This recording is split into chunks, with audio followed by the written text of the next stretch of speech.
All officials effective immediately. be advised to tighten up security. Until further notice. Shut it down. Units across Route 47 side of the Pentagon. Somebody advise me of the CP at this time. Okay.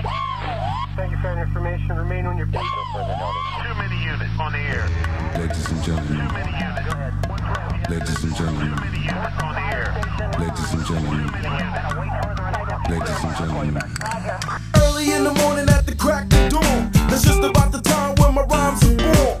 Torn from the motherland, broken by the breeder. Back breaking beats, giving birth to the readers. The leaders running raw back, refuse to be the slackers. So you lack it the fact to make a nation build civilized. Divide the wicked pleasure that the suckers won't realize the question at hand. They'll never play the man, you'll get caught in his hand and be a part of the wrong plan. Damn to a motherfucker slave, do time. 60-second suckers getting stuck with the rhyme. Doing time is not the process, the builder of the wheel. Strength manifested for the first strike, first skill. Stand like the big black buck of the past. My mind feels the thrash of a sucker nigga's backlash. Yo, bust the beat, down comes the wall. Down comes the wall. Down comes the wall. Down comes the wall. Down comes the wall. Down comes the wall. Down comes the wall. Down comes the wall. Yo, bust.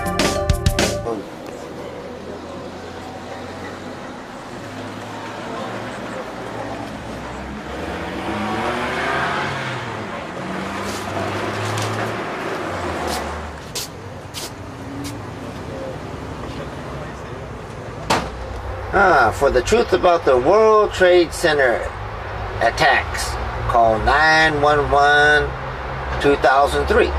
Oh, let me check this out. 911 2003.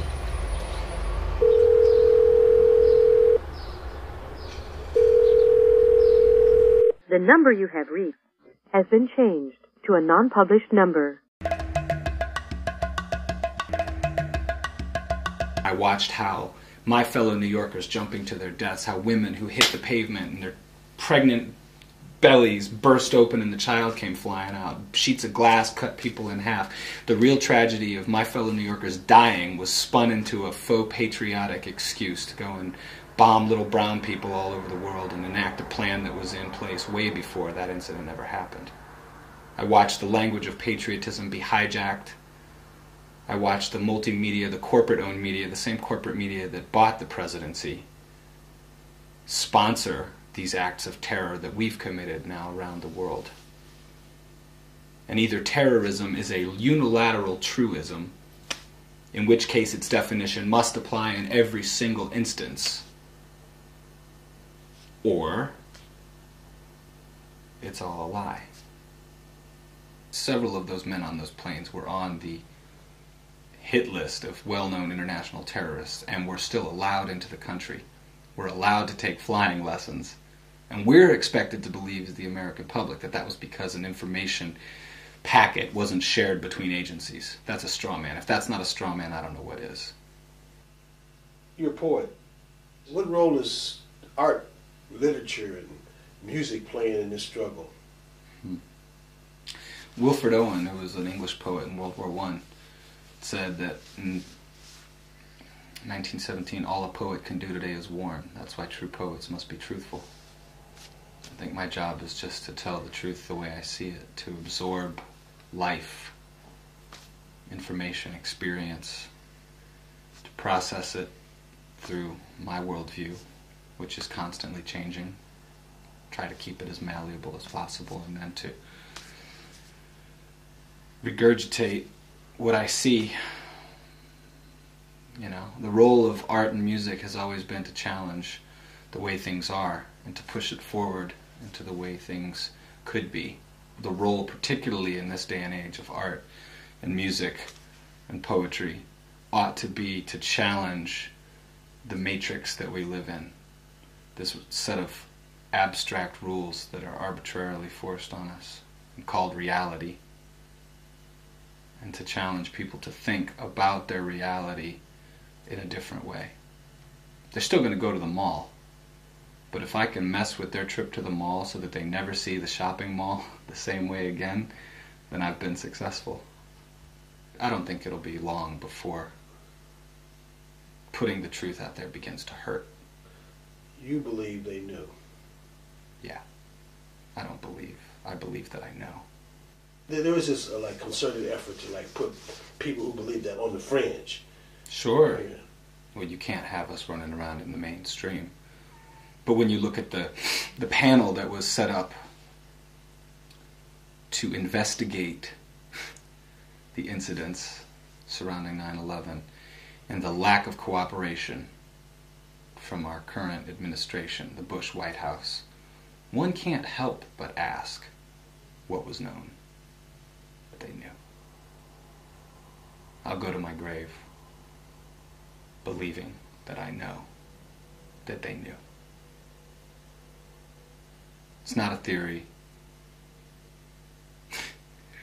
It's provable on a light bright. It's provable with 2 pencils and a piece of paper, half a brain. The facts speak for themselves.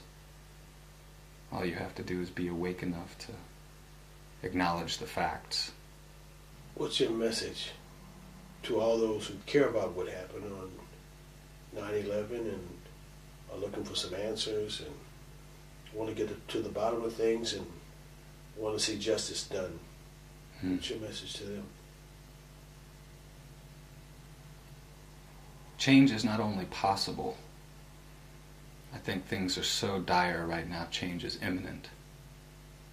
And all we've got to do is be awake when that window of opportunity comes. Because no matter how strong the forces that be, and I don't just mean a literal, physical, tangible manifestation in the form of a man. I mean the spiritual zeitgeist that was unleashed on the planet through that terrible, terrible incident. Change is imminent. It's not just about the human aspects of this. Something is going down on planet Earth right now, and we have a rare opportunity, a rare window that is, if it's not already on us, is coming. And we've got to be alert and awake and aware and present for when that happens. Because if we miss it, there won't be another one.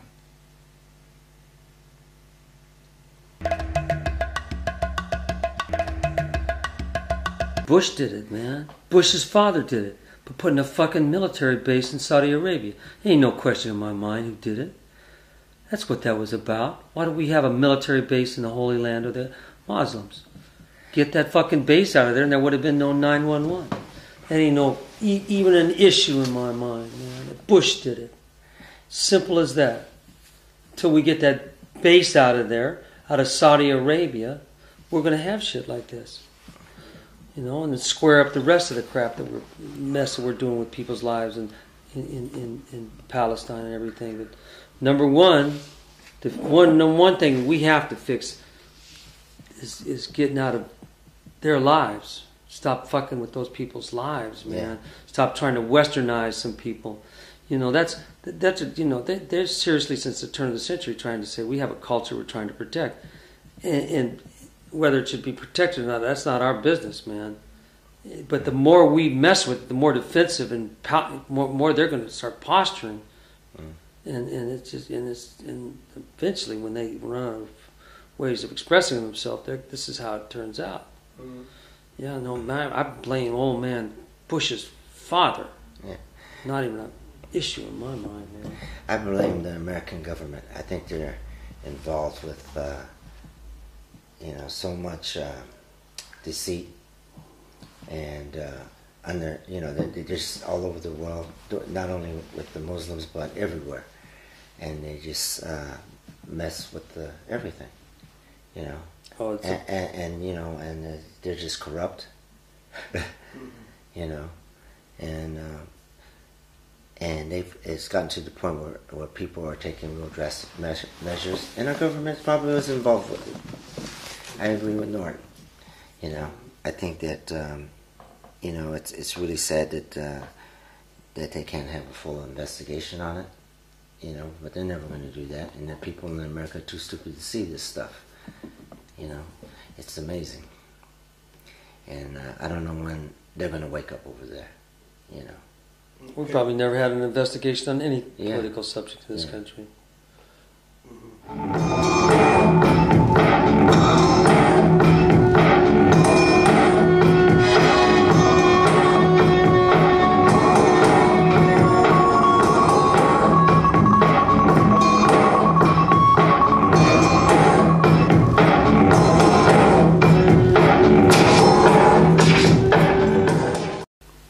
Everybody should have clean water, something to eat, roof over their head, the basic necessities of life, you know. Save the earth, save the children, protect the old, you know. There's no respect for the old anymore, you know. All this crazy stuff is going on. Go get them, Earth, man. Go get them, people. We're going to be up there on stage, man. We'll be up there with Darnell on stage with our fists raised. This for you, George Bush. Power to the people.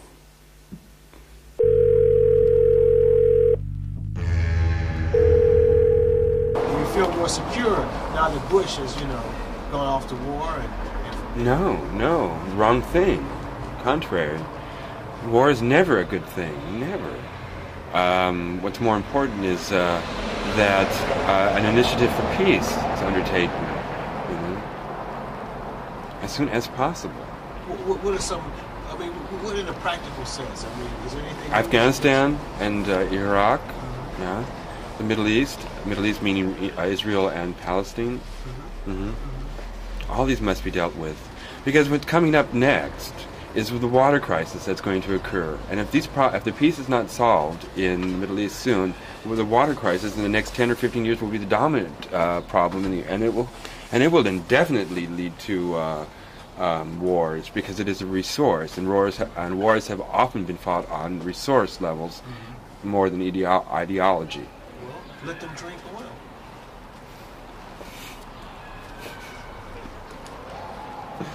What do I say to that? Yeah. I see you like to wear yellow.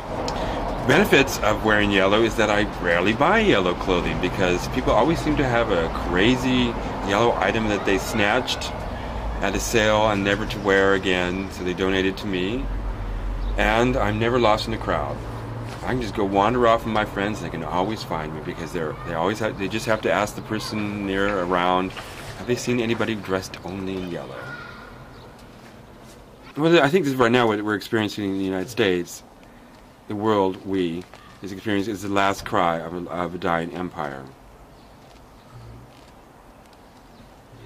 Yeah, and so, you know, those who see that their power is losing are kicking up their heels and screaming and putting up a fight before they go down, and getting everything they can before the ship sinks.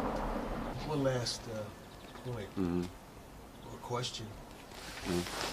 What's your message to the world? Peace and love and happiness. Hey Theo, thanks a lot.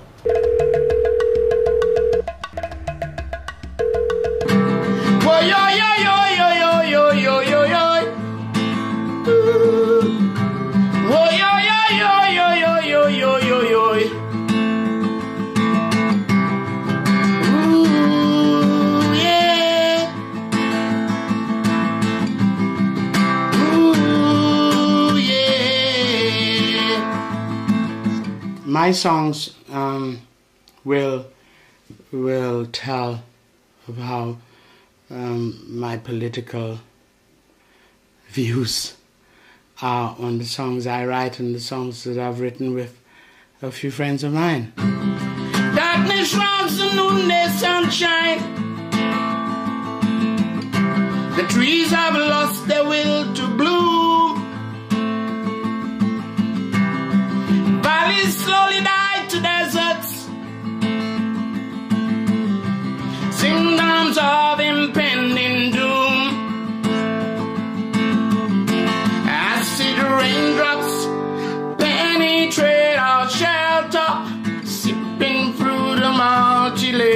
line. Mankind follies have come right back to haunt us. Nature's now a battlefield of time.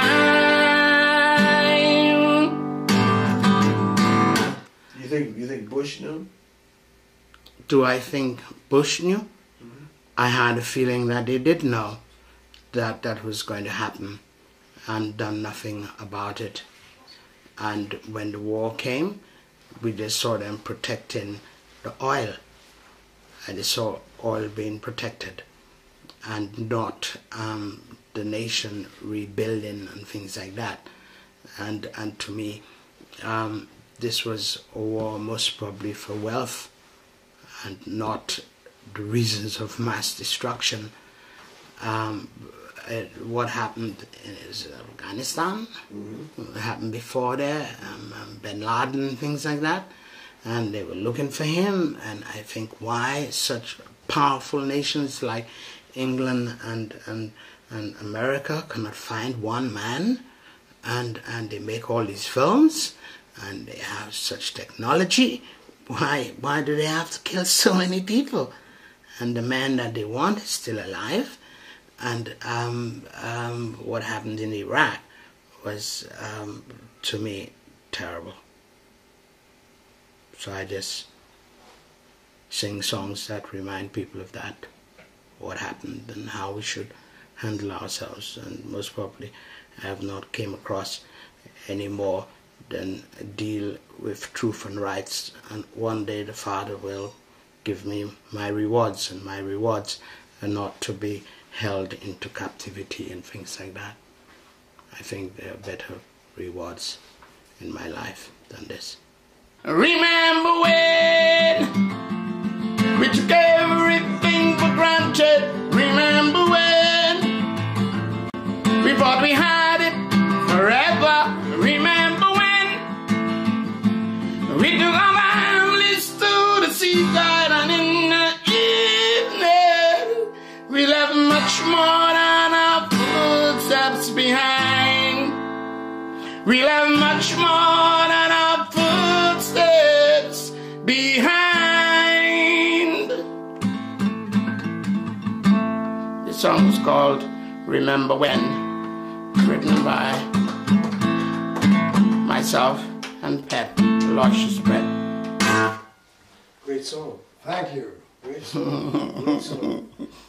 Okay.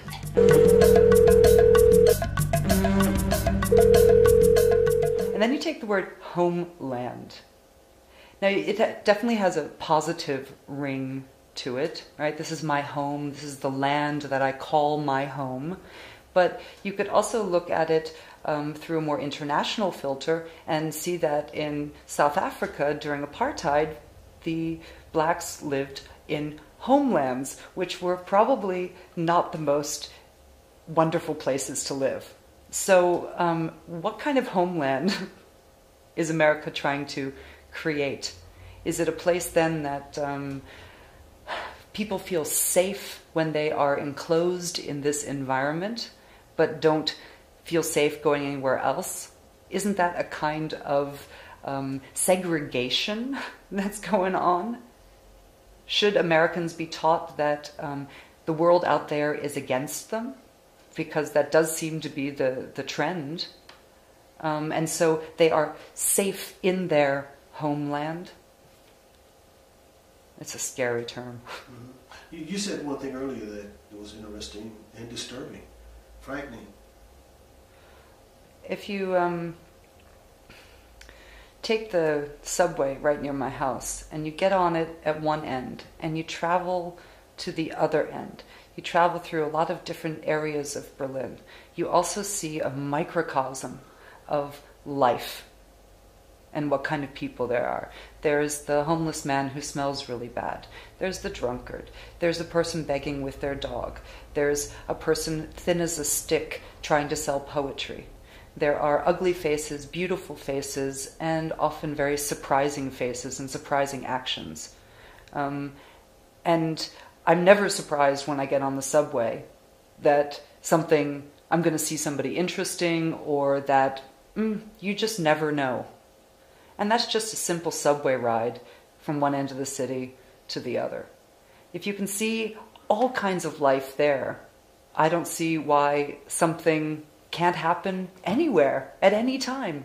You never know who's going to get on or off at the station that you are riding through. And they might have a bomb in their shoe. And that rhymed. What are you telling people? I mean, what could you say to them to reassure them? Can Amy reassure us now and give us some guidance? I think it's very important to actively search for information, whether that's through reading or through conversations with people. Communication and the sharing of information and ideas is essential, and even more so today, in a world that seems to be trying to really dumb us down. Are you optimistic?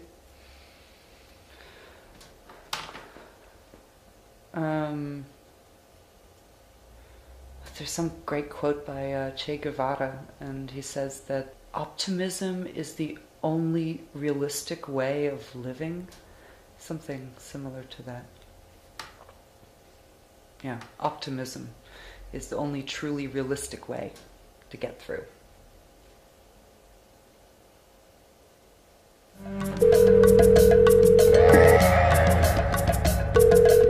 George Bush came along and brought a lot of mishap with him. What you think he's going to do the last year? We got one more year, commit ruckus. Ain't no telling what's going to happen in the last year. I read somewhere where they might stage another attack somewhere just to keep the momentum going, keep the war machine happening.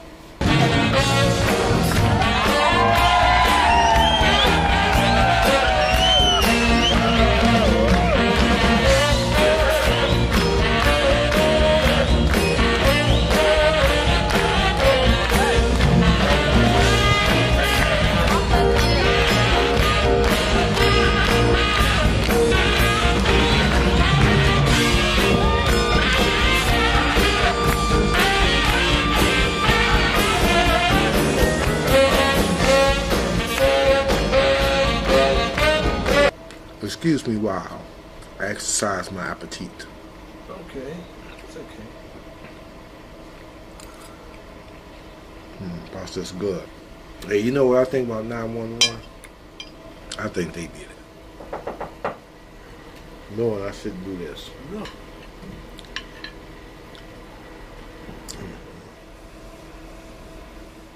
If I was ever going to plan one that big, I would know what's coming next. You know. Yeah. And you have plan B. We ain't seen plan B. That anthrax, that wasn't them.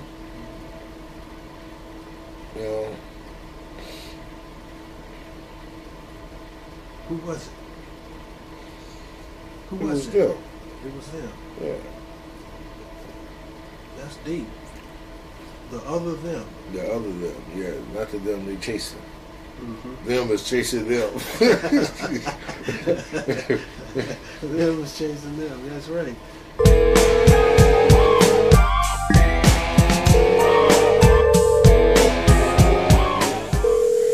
I was invited to come to Berlin to talk about my experience. I had a most unfortunate experience because I asked one basic legitimate question about September 11th and what the Bush administration knew and when it knew it. And as a result of that, I was targeted by various forces for defeat, and the plan was executed perfectly, and I came up short on Election Day. You think we'll ever know what happened? And what's it going to take for us to find that out? Well, let's see here. I think we're just now about to find out the full extent of the international involvement in the murder of Patrice Lumumba. We don't yet know the full extent of the murder of John F. Kennedy, Bobby Kennedy, Dr. Martin Luther King Jr. in the United States. So with so much unfinished business, I suspect that 911 will remain unfinished for a long time as well. See, in the world that I would envision, I would like to come home from school at 3 o'clock and turn on the box and see Angela Davis on the television. Or somebody intelligent, or somebody that thinks for themselves. That's never been at a premium in our country. We've always been a group thing, much like the Germans. If you take any of these creatures and isolate them, they're quite harmless. The men don't even know how to approach women. They want to be in the back of a dark corner looking at tits with red lights on them. But when it comes down to communicating one-on-one with a woman, they run and they hide. But you get them together, and you get a lot of beer in them, and you define an enemy for them, and they'll take you right to hell. It's great. And I see a lot of that happening in America. Ich glaube, wir sind der neue National Sozialismus. And when you think of all the punk-ass Tin Horn dictators, Pinochet, Manuel Noriega, that we've supported, aided, and abetted throughout the last century, I don't think America wants to know about that. I think we really want to feel like we're the good guys. We're the good guys. I don't know if we ever were. Rumsfeld claims that he thinks a small-scale nuclear thing wouldn't be out of the question. I remember as a boy having to duck under my seat, and they drew the shade because the Russians could be coming at any minute, as if ducking and covering under your little seat would be much protection. But I had to follow the drill. I had to follow a lot of drills. I had to affirm that I was living in one nation under God with liberty and justice for all. One nation, indivisible. Well, I think it's one motherfucking nation, invisible, with liberty and justice for those that can well afford it. Peace and love. One world, one people. Peace on earth, goodwill towards men. With any luck at all, we'll have a little bit of a world left. Thank you for that information. Remain on your feet. Until further notice. Too many units on the air. Operations 100. Too many units. Go ahead. What's driving everything is the fact that the world is running out of energy, and people are starting to die now as a result of that fact. And this is a scramble that's only going to produce progressively more chaos as time goes by. More war, more death, more suffering. Right now we're here in Berlin, and in Berlin the city government says they're bankrupt. A lot of major metropoles across the country and the industrial heartlands of the world are claiming bankruptcy. How do you factor that into the prospects for the future? Well, I've seen a number of reports from really high-level economic thinkers, the people who pull the strings for that the rest of us dance to, who say that, well, that's a good thing, because as countries go into recession, as people get laid off from work, as governments fail, people buy less gasoline, so there's less demand for energy, so you're automatically reducing the demand for energy. And that's the way they think. But some of this is really out of control. I think it is extremely important for everyone to start getting individual solutions for their own residences, their own towns, their own localities, to start looking at alternative energy sources. This is just the beginning of all kinds of entities going bankrupt. I mean, when you have a guy like Matthew Simmons, the world's largest energy investment banker, whose clients include the World Bank, Carnegie, Halliburton, saying that future growth is not possible, he has just spelled a death sentence for capitalism as we know it, unless something very drastic happens, which would be on the order of 4 billion people suddenly dying. And I'm not ruling that out either. Are we in economic and political meltdown? It's begun, yes, as a result of the energy meltdown. And that's what's driving everything since 9/11 and before 9/11. That's why 9/11 was allowed to happen.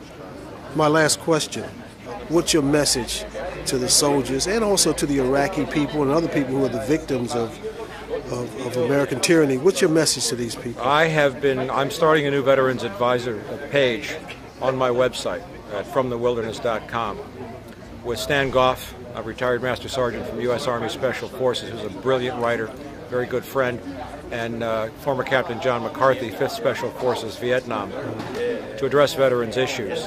We are creating a whole new generation of broken young men and women who are going to be abused, treated like government property under the Ferris Doctrine, which means that they basically have no rights.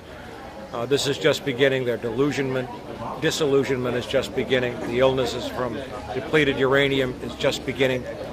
I'm hearing stories now that I haven't confirmed yet of desertions in the theater of operations, soldiers not wanting to fight, large numbers of AWOLs, and this is truly just the beginning. It may well lead back to a draft, and when we have a draft again, the fabric of America will be ripped apart. And looking at it from the highest geopolitical objective, when the American empire is perceived as weak, then the world is really going into chaos. But I think it's going to have to go there before something better can emerge out of human nature that reaches all around the globe. To every one of the guys who's out there, I was a policeman. I've been in shootings, and I was shot once even before I became a policeman. I've been injured, so I have some feel for what it's like to risk your life. But I joke with guys like Stan Goffman, said I did that when I was young and stupid. And I feel sorry for the young and stupid guys, and that means that I love them, because I was there once, you know, and I believed, and I had the pain of my awakening, that I hope all of their awakenings are very quick, because we have to stop this madness, and we have to stop it as quickly as possible.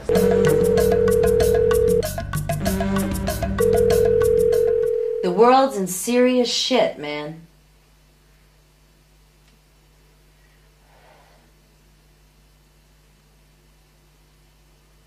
And you are responsible.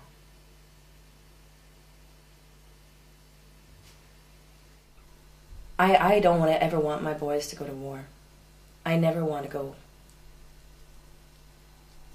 to war myself.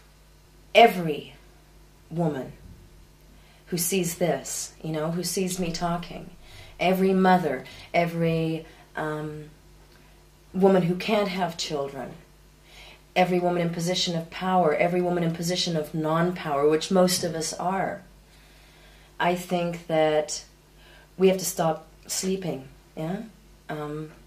Because it's our children. You know, it's the men who are out there fighting now are somebody's kids.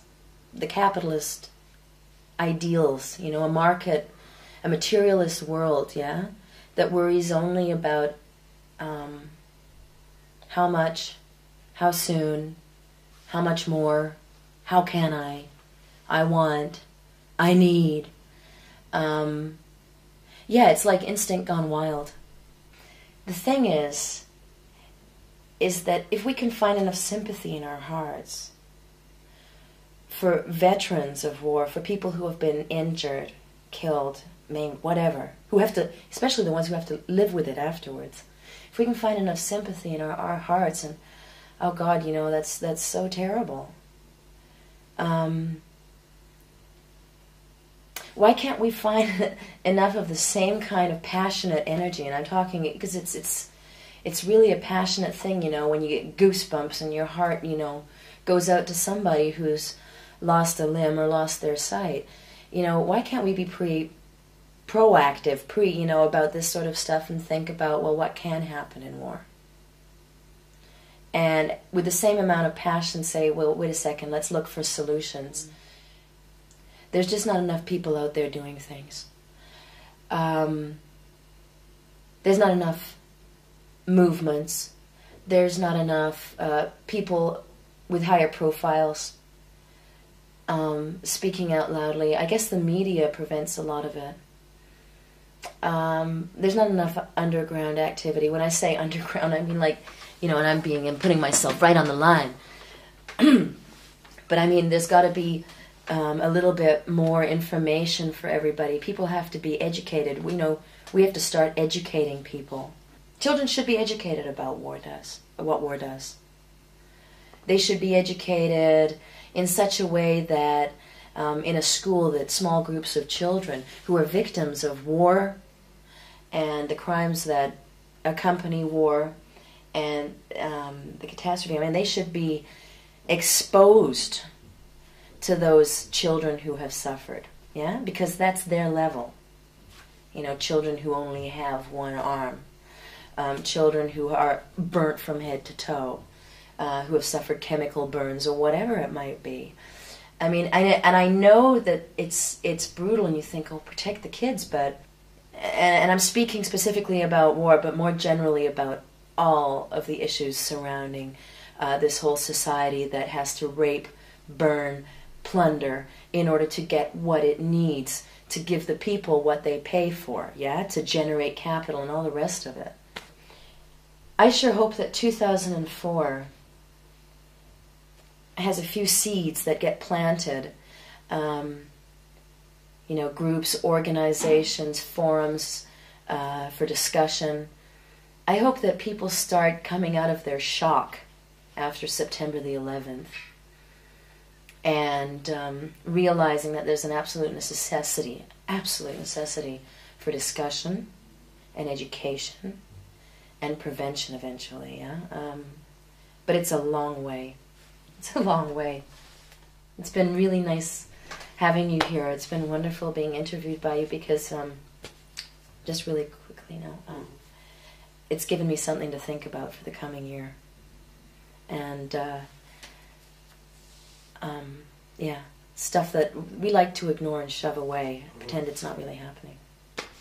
Hopefully, shit'll happen. Thanks. Down went the world.